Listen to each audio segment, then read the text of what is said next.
வணக்கம். என்ன செய்தியை பார்க்க போறோம்னு கேட்டீங்கன்னா, கழட்டி விடப்பட்ட கனிமொழி கட்சியை அமித்ஷா உதவியுடன் இரண்டாக உடைக்கின்றார். அனல் பறக்க போகுது தமிழக அரசியல் களம்.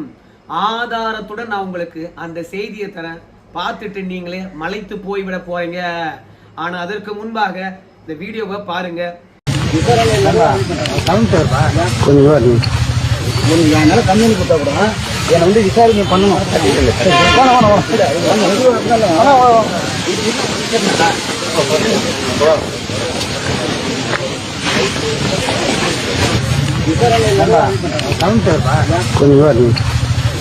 என்னால கம்பெனி கொடுத்தா கூட என்னை வந்து விசாரணை பண்ணணும்.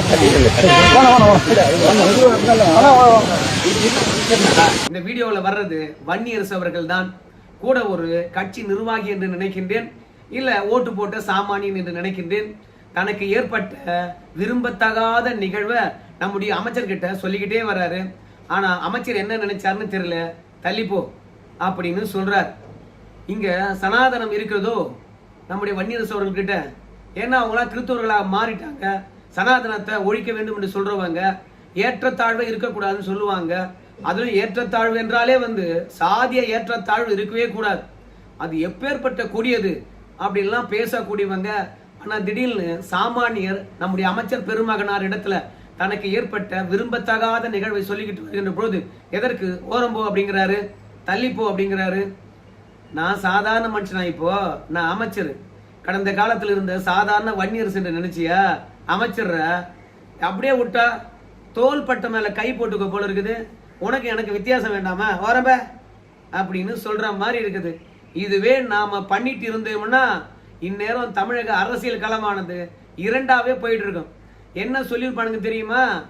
இந்த தலித்துன்னு சொல்றவங்க அத்தனை பேரும் ஒன்று சேர்ந்து கொண்டு அரசியல் களத்தில் இருக்கிறவங்க பத்தியா, ஒரு தலித் இளைஞரை ஆணவ சாதி எண்ணத்துடன் அடக்குமுறையை ஏவக்கூடிய, அன்டச்சபிலிட்டியை உருவாக்கக்கூடிய, ஏற்றத்தாழ்வை ஆதரிக்கக்கூடிய, ஆணவ படுகொலை ஆதரிக்கக்கூடிய இந்த சமுதாயம் ஒரு பட்டியலின இளைஞர் தன்னுடைய குறைய, தனக்கு ஏற்பட்ட கசப்பான உணர்வை சொல்லுகின்ற போது ஓரம்போன்னு சொல்றாங்க.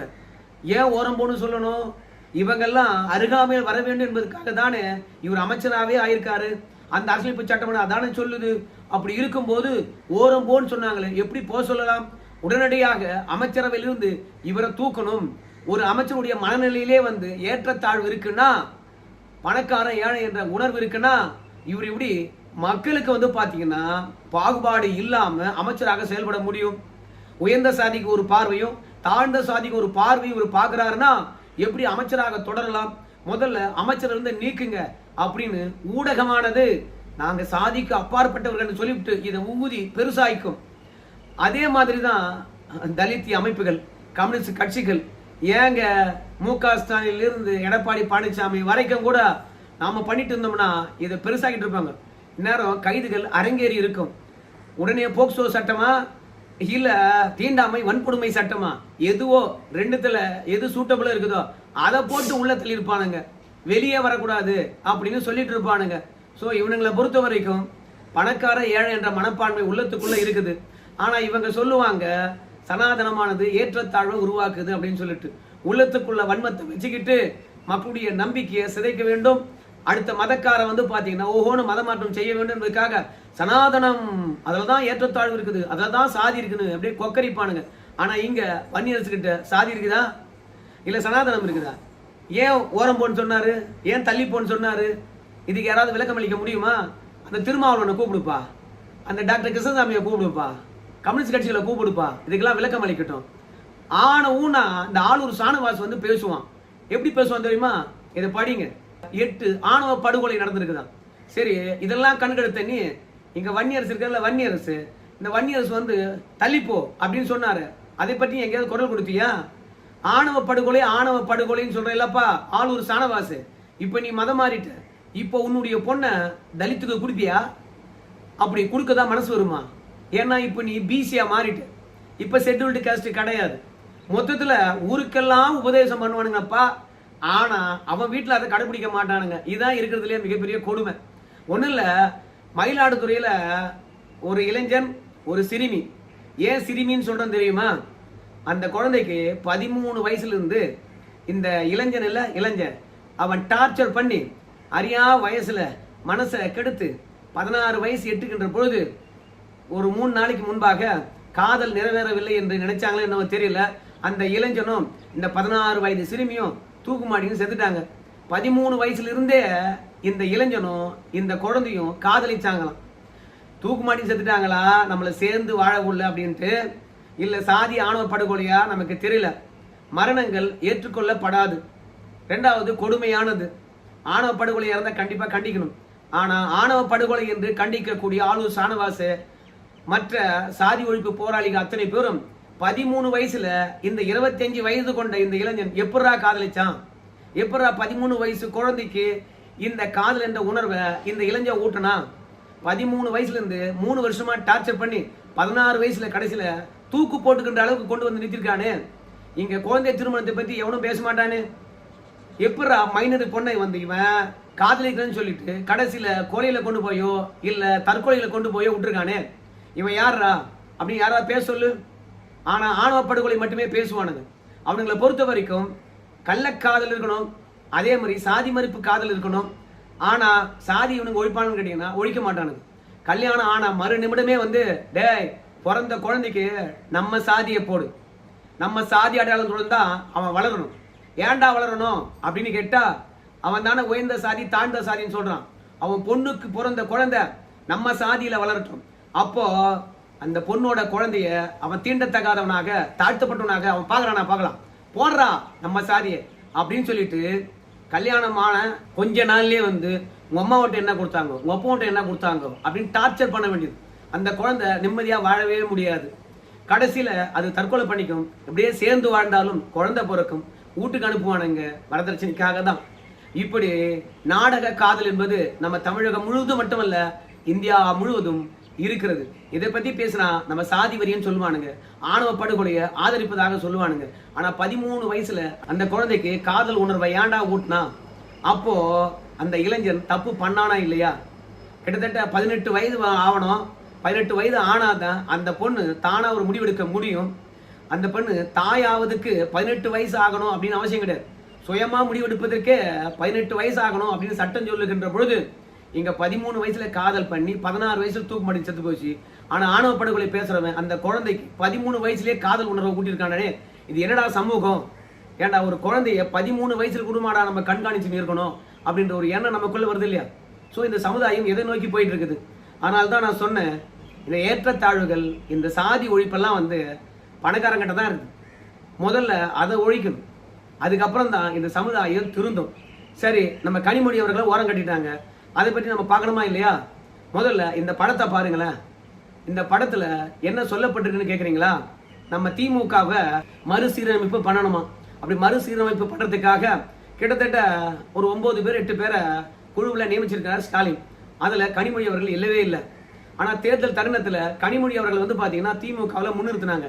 எதுக்காக முன்னிறுத்தினாங்க தெரியுமா உங்களுக்கு? சிம்பிள் லாஜிக் தான். என்ன, பெண்கள் ஓட்டு வாங்கணும், அதுக்காக கனிமொழி அவர்களை முன்னிறுத்திக்கிட்டு இருந்தாங்க. கூட்டணி பேசுவதா இருக்கலாம், ராகுல் காந்தி அவர்களை சந்திப்பதா இருக்கலாம், எல்லாவற்றுக்கும் கனிமொழி அவர்கள் வந்து முன்னிறுத்தினாங்க. ஆனால் கனிமொழி அவர்களுடைய டேலண்டும் அவங்களுடைய அரசியல் அனுபவமும் மற்ற தலைவர்கிட்ட பழகுகின்ற பண்பும் இங்க உதயநிதி ஸ்டாலினுக்கு ஆப்பா மாறுது. அதனால கட்சியை மறுகட்டமைப்பு செய்கின்ற குழுவில் கனிமொழி அவர்களுக்கு இடமே இல்லை. அதனாலதான் கனிமொழி அவர்களை பொறுத்த வரைக்கும் இந்த உள்ளாட்சி தேர்தலோ இல்ல நாடாளுமன்ற தேர்தல் வரைக்கும் வெயிட் பண்றாங்க. மீண்டும் பாஜக ஆட்சிக்கு வந்த பிறகு அமித்ஷா உதயவுடன் வந்து இந்த கட்சியை உடைக்கணும் அப்படின்னு முடிவெடுத்திருக்கிறாங்க. கனிமொழி அவர்களை மட்டுமே வந்து இவங்க ஓரம் கட்டல. இந்த கட்சியுடைய பொதுச் செயலாளர் தெரியுமா, துரைமுருகன், அவருக்கு நேற்று பிறந்த நாள். திமுக தலைவராக இருக்கார்ல ஸ்டாலின், ஒரு பிறந்த நாள் வார்த்தை சொல்லாமல்ல, 88வது பிறந்த நாள். அப்புறம் உதயநிதி ஸ்டாலின் இருக்காருங்களே, இளைஞரணி தலைவர், முன்னாள் துணை முதலமைச்சர், அவர் துரைமுருகனுக்கு வந்து ஒரு பிறந்த நாள் வாழ்த்து சொல்லாம இல்லையா? ஆனா கனிமொழி அவர்கள் போய் துரைமுருகனை சந்தித்து வாழ்த்து தெரிவித்திருக்கின்றார்கள். ஏன் ஸ்டாலினுக்கும் உதயநிதி ஸ்டாலினுக்கும் துரைமுருகன் அவருடைய பிறந்த நாள் பற்றி தெரியவே தெரியாதா? கனிமொழிக்கு தெரிஞ்சது உதயநிதி ஸ்டாலினுக்கும் தெரியவே தெரியாதா? ஆனா கனிமொழி மட்டும் மறக்காம போய் நம்முடைய துரைமுருகன் அவர்களை எதற்காக சந்திக்கிறாங்க? ஏம்பா, உன்னையும் வந்து கட்சி விட்டு ஓரம் கட்டிட்டாங்க, என்னையும் கட்சி விட்டு ஓரம் கட்டிட்டாங்க, இப்ப நாம 2 பேரும் ஒன்னா சேர்ந்தாதான் இவனுங்களை வீழ்த்த முடியும் அப்படின்னு வந்து ஓரங்கட்டினவங்க ஒன்று சேர்ந்து சந்தித்து 2 பேருக்குள்ள வாழ்த்து தெரிவித்துக்கிட்டாங்க போல இருக்கு. துரைமுருகன் உங்க கட்சியில் இருக்கக்கூடிய பொதுச் செயலாளர், அவருக்கு பிறந்த நாள் வாழ்த்து சொல்றதுக்கு உதயநிதி ஸ்டாலினுக்கும் ஞாபகம் இல்லையா? வேணாயா, அந்த ஆளால என்ன ஆக போகுது அப்படின்னு நினைச்சாங்கன்னு தெரியல. ஆனால் அதே நாள்ல பிறந்த அகிலேஷ் யாதவ் அவர்களுக்கு பிறந்த நாள் வாழ்த்து சொல்லியிருக்காங்கப்பா உதயநிதி ஸ்டாலின் அவர்களும். உத்தரப்பிரதேசத்தில் இருக்கக்கூடிய அகிலேஷ் யாதவுக்கு வாழ்த்து சொல்லுகிறாங்க. ஆனா உடன்பிறப்பே என்று கூவிக்கிட்டு இருந்த துரைமுருகனுக்கு பிறந்த நாள் வாழ்த்து சொல்லவே இல்லை. அவ்வளவுதான். திமுக தன்னுடைய மகனுக்கு போட்டியாக ஆட்சி கட்டில் இருக்கின்ற போது துணை முதலமைச்சர் பதவி கேட்டார் என்ற ஒரே காரணத்துக்காக ஓரங்கட்டப்பட்ட துரைமுருகன் பொதுச் செயலாளர் இருக்கிறாரு, என்ன பண்றது அப்படின்னு அனுசரிச்சுட்டு போன அவங்க தோத்த பிறகு முற்றிலும் வந்து அவரை ஓரம் கட்டிட்டாங்க. இது கனிமொழிக்கு தொடர்ந்து நிகழ்கிறது. நம்ம கனிமொழி அவர்களை பொறுத்த வரைக்கும் மகளிர் அணி ஆலோசனை கூட்டம் நடந்தது. அந்த கூட்டத்துக்கு துரைமுருகன் வந்தாரு, அவரை கண்டுக்கல, திரும்பி போயிட்டார். அதே தான் நம்ம கனிமொழி அவர்களும் சரி மகளிர் அணி ஆலோசனை கூட்டத்துக்கு போனாங்க. கனிமொழி அவர்களை பெருசா கண்டுக்கவே இல்லை. ஏன்னா மகளிர் அணி செயலாளராக வேற ஒருத்தரை நியமிச்சிட்டாங்க. இப்போ ஒப்புக்கு சொப்பாக கனிமொழி அவர்கள் எந்த விதத்திலும் போர்க்கொடி உயர்த்தக்கூடாது என்பதற்காக துணை பொதுச் செயலாளர் பதவி கொடுத்துருக்காங்க. துணை பொதுச் செயலாளர் பதவி திமுகவுக்குள்ள டம்மி. ஏன் தெரியுமா? அதிமுகவுல தான் பொதுச் செயலாளருக்கே மதிப்பு, ஆனா திமுகவுல பொதுச் செயலாளருக்கே மதிப்பு இல்லைன்னும் போது அதுக்கு ஒரு துணை பொதுச் செயலாளருக்கே மதிப்படைய திமுகவுல அதுக்கு ஒரு துணையா துணை பொதுச் செயலாளர் போட்டாங்கன்னா அதுக்கு என்ன மதிப்பு இருக்கும்? ஸோ டம்மிக்கு டம்மியா.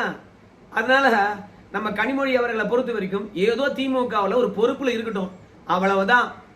அதாவது உதயநிதி ஸ்டாலினுக்கு எதிராக ஒரு தலைவர் வளர்ந்துடக்கூடாது. வெளியே அனுப்பிச்சோம்னு வச்சுங்களேன், அது கான்ட்ரவர்சி ஆகும். வைகோவை புஷ் தள்ளிட்டோம், அவர் எவ்வளவோ கதறினாரு, ஆனா அது குடும்ப உறவு கிடையாது. இங்க கனிமொழி அவர்களை புடிச்சு தள்ளலாம், ஆனா கலைஞருடைய ரத்த வாரிசாகி போயிட்டாங்க, ஒரு பெண்ணா போயிட்டாங்க. வெளியில போய் நியாயம் கேட்டாங்கன்னா எம்ஜிஆர் கட்சி வச்சுன்னு போனார், அந்த மாதிரி ஒன்றிவிடும். அதனால கனிமொழி அவர்களை கூடவே வச்சுக்கின்னு கருவறுத்துட்டு இருக்காங்க. மகளிர் அணி ஆலோசனை கூட்டத்துக்கு பிறகு கனிமொழி அவர்களை அறிவாலயத்தில் பார்க்க முடிஞ்சதா? எத்தனையோ கட்சி தலைவர்கள் இணைந்தார்கள். அந்த இடத்துல 2 பேரை நம்மளால பார்க்கவே முடியல. எத்தனையோ ஆலோசனை கூட்டங்கள் அறிவாலயத்தில் நடந்தது, ஆனா கனிமொழி அவர்களை பார்க்கவே முடியல. இன்னைக்கும் ஆலோசனை கூட்டம் நடக்க போகுது, ஆனா கனிமொழி அவர்கள் அதில் இருப்பாங்களா என்பது டவுட் தான். கட்சி மறுசீரமைப்பு குழு போட்டாங்கல்ல, அந்த குழுவினரை சந்தித்து ஆலோசனை நடத்த போறார். 5ஆம் தேதி லண்டன் போறார், அதுக்குள்ள எல்லா வேலையும் முடிச்சுட்டு போகணும் அப்படின்னு ஸ்டாலின் அவர்கள் துடிக்கின்றார். மொத்தத்துல கனிமொழியும் சேகர் பாபும் தேவைப்படாத நபராக போயிட்டாங்கப்பா. ஏற்கனவே அமித்ஷா அவர்கள் திமுக உடைச்சே தீரணும், எல்லாம் விடவே கூடாது அப்படின்னு ஆளுங்கட்சியா இருக்கின்ற போது ஐடியா பண்ணாங்க. அதனால்தான் திமுகவில் யாருக்குமே பிறந்த நாள் வாழ்த்து சொல்லாத அமித்ஷா நம்ம கனிமொழி அவர்களுக்கு மட்டுமே வாழ்த்து சொல்லிட்டே இருப்பாங்க. இப்போ கசப்பான உணர்வை நம்முடைய கனிமொழி அவர்கள் பெற்றிருக்கின்றார்கள், துரைமுருகன் அவர்களும் பெற்றிருக்கின்றார்கள். ஸோ இந்த தருணத்துல தும்பனா தான் சரியா இருக்கும் அப்படின்னு சொல்லிட்டு அமித்ஷா கிட்ட ஐடியா போட்டு வச்சிருக்காங்க. ஆனா திமுக பொறுத்த வரைக்கும் கனிமொழி அவர்களை அனுப்பி பாஜகவுடன் கூட்டணி பேசி திமுக பாஜக கூட்டணி உருவாக்கலாம் என்று நினைக்கின்றார்கள். ஆனா கூட்டணியை உருவாக்கத்துக்காக கனிமொழி அவர்கள் போறாங்களா கேட்டீங்கன்னா கிடையாது. கட்சிக்குள்ள எனக்கான பங்கை பெற்றுக் கொடு, இல்லைன்னா கட்சியை உடை அப்படின்ற ஒரு கோரிக்கை தான் அமித்ஷா கிட்ட வச்சிருக்காங்க. ஒத்து வந்தா பாப்பாங்க, கனிமொழிக்குரிய பங்கு தரலனா கட்சிக்குள்ள, இல்லைன்னு வச்சுங்களேன் அவ்வளவுதான். என்னப்பா பங்கு அப்படின்னு கேட்கும்போது இந்த பொதுச் செயலாளர் பதவியை பொறுத்த வரைக்கும் நம்ம துரைமுருகன் அவர்களை நீக்கலாமா அப்படின்னு ஐடியா பண்றாங்க. அந்த பொதுச் செயலாளருக்கு ஆசைப்படுறாரு, கனிமொழி அவர்கள் ஆசைப்படுறாங்க, அதுக்கப்புறம் TR பாலு அவர்கள் ஆசைப்படுறாங்க, அப்புறம் நம்முடைய ஏவா வேலு அவர்கள் ஆசைப்படுறாங்க. ஆனா இங்க வன்னியர் வந்து ஒரு பொதுச் செயலாளர் இருக்கின்றார். அதுக்கு ஏத்த மாதிரி ஜெகத் ரட்சன் அவர்களை பொதுச் செயலாளர் போடலாமா? அது என்ன ஏன்பா கையெழுத்து போடனா கையெழுத்து போடுற ஒரு டம்மி பதவி தானே, அப்படின்னால ஜெகத் ரட்சன் அவர்கள் தேர்ந்தெடுக்கலாமா அப்படின்னு யோசிக்கிறாங்க. ஆனால் TR பாலு, ஏவா வேலு, கனிமொழி, ஆசா இவங்களுடைய நெருக்குதல் அழுத்தத்தின் காரணமாக இரியா துரைமுருகன் மண்டையை போடுற வரைக்கும் அவனே போச்சலாக இருக்கட்டும் அப்படின்னு சொல்லிட்டு அந்த ஆளை கண்டுக்காம விட்டுட்டாங்க. ஏற்கனவே எந்த விழாவுக்கும் அழைப்பதே கிடையாது. அது மட்டும் இல்ல, குசும பிடிச்சவன் துரைமுருகன் வெளியே வந்து பேட்டியளிச்சாவே சரி துடிப்பா பேட்டியளிக்கின்றார். அதே மாதிரி தவேக்காவுக்கு ஆதரவா பேட்டியளிக்கின்றார். கருமாந்திரம் பிடிச்சவனுங்க இவனுங்களை ஒழிச்சு கட்டுறோம் பாரு அப்படின்னு நினைச்சுக்கிட்டு திமுகவுக்கு எதிராகவே தவேக்காவுக்கு ஆதரவாக கருத்து தெரிவிக்கின்றார். அதனால கடுப்பேற்றாலும் என்னவோ தெரியல, துரைமுருகனுக்கு வாழ்த்தே தெரிவிக்கல, கனிமொழி அவர்கள் மட்டும்தான் சந்தித்து வாழ்த்து தெரிவித்திருக்கின்றார்கள். திமுகவில் மூத்த வழக்கறிஞர் வில்சன் அவர்கள் வந்து வாழ்த்து தெரிவித்திருக்கின்றார். மற்றபடி திமுக சார்பில் கூட வாழ்த்து தெரிவிக்கவில்லை என்பது வருத்தத்துக்குரிய செய்தி. அந்த ஆள் கட்சிக்காக எத்தனை ஆண்டு காலம் உழைச்சிருப்பான். ஆனால் பாவிங்க அந்த ஆளை கண்டுகளை பாரு, அதான் நமக்கே வருத்தமாக இருக்கிறது. ஸோ கனிமொழி மற்றும் துரைமுருகன் கட்சியில் ஓரங்கட்டப்படுகின்றார்கள். அமித்ஷா மூலமாக கட்சி உடைக்கிறாரா இல்லையா என்பதெல்லாம் பொறுத்து வந்து பார்க்கலாங்க. நன்றி நண்பர்கள்.